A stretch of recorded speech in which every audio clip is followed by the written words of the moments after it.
पाक फौज की कमान जनरल सैयद आसिम मुनीर के हवाले। आज पुरवकार तकरीब में पाक फौज के 17वें सिपह सालार का ओहदा संभालेंगे। बलाका छड़ी मिलते ही तब्दीली की रस्मी कार्रवाई पूरी हो जाएगी। तकरीब के लिए जिंदगी के मुख्तलिफ शोबों से ताल्लुक रखने वाले अफराद के लिए दावतनामे जारी।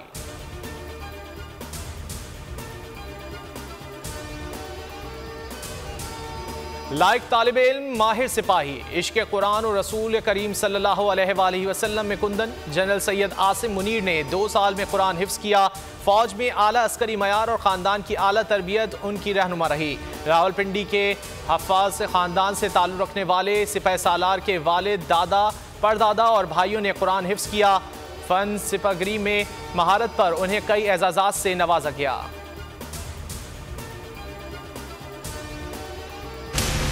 मैं अपनी सारी चीफ मिनिस्टर्स, अपनी पार्लियामेंट्री पार्टी से अब मिलूंगा और हमने फैसला किया है कि हम सारी असेंबलियों से निकलने लगे हैं। हम सूबाई असम्बलियों से बाहर आ रहे हैं और दोनों सूबाई असम्बलियाँ पंजाब और खैबर पख्तूनख्वा की असम्बली तहलील करने के फैसले की सीख कर दी गई। 567 सीटें जो है वो खाली हो जाएंगी और इनके ऊपर इलेक्शन होंगे। असम्बलियां तहलील करने का फैसला। पीटीआई ने आइंदा इलेक्शन की तैयारी शुरू कर दी। पीटीआई ने टिकट प्रोसेस शुरू कर दिया है। फवाद चौधरी कहते हैं इमरान खान आज परवेज इलाही से मिलेंगे।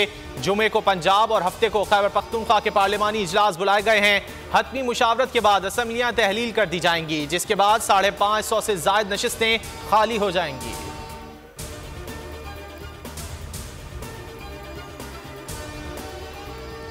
इमरान खान के साथ खड़े हैं, जब कहेंगे पंजाब असम्बली तहलील कर देंगे। वजीर आला पंजाब परवेज इलाही ने फिर यकीन दहानी करा दी। ट्वीट में लिखा, पंजाब असम्बली में पीटीआई काफिली अरकान की तादाद 191 है। ऑपोजिशन सिर्फ नारे लगा सकती है, अदम एतमाद लाना इनके बस की बात नहीं। असम्बली इजलास जारी हो तो अदम एतमाद नहीं लाई जा सकती, गवर्नर राज भी नहीं लग सकता।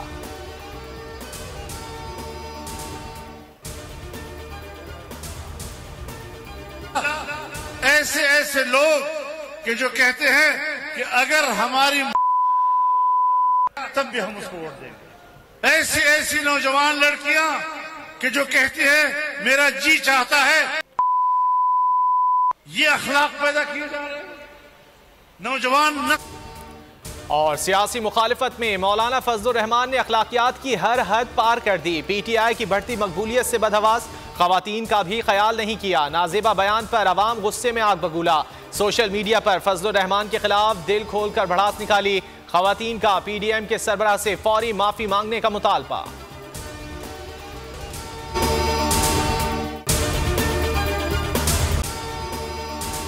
अगर आपको ये वीडियो पसंद आए तो लाइक पर क्लिक करें।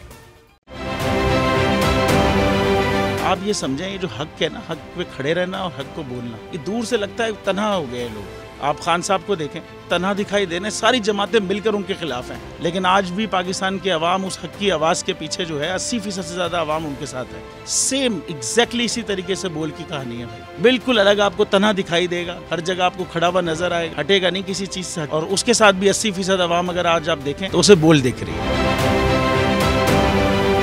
जाली केस है ना, ये हम पे उस वक्त बनाए गए थे जब हुकूमत यही थी, इन्हीं लोगों की हुकूमत थी ना। और ये जाली केस, इनको मैं नहीं कह रहा इस केस को जाली केस, इनको पाकिस्तान में क्या पूरी दुनिया में एक ऐसा शिकायत कुंदा नहीं मिला, एक ऐसा कंप्लेनेंट नहीं मिला जिसने ये कहा हो कि हमारे साथ फ्रॉड हुआ है। तो ये खुद ही बन गए कंप्लेनेंट और ये खुद ही इन्होंने खुद ही इन्वेस्टिगेशन की, उसकी खुद ही तफ्तीश भी की। यानी कि कंप्लेनेंट भी है, इन्वेस्टिगेशन ऑफिसर भी है। और इन द एंड इन्होंने फिर उसके बावजूद ये कोर्ट में जमा कराया कि जी ये केस जाली केस था और इसमें किसी किस्म जो कुछ एग्जैक्ट कर रहा था सब लीगल। ये मेरी बात नहीं है, ये इनके इन्वेस्टिगेशन ऑफिसर की बात। सबसे ज्यादा व्यूज और सबसे ज्यादा रेटिंग के साथ बोल आज भी रहा नंबर 1 पर।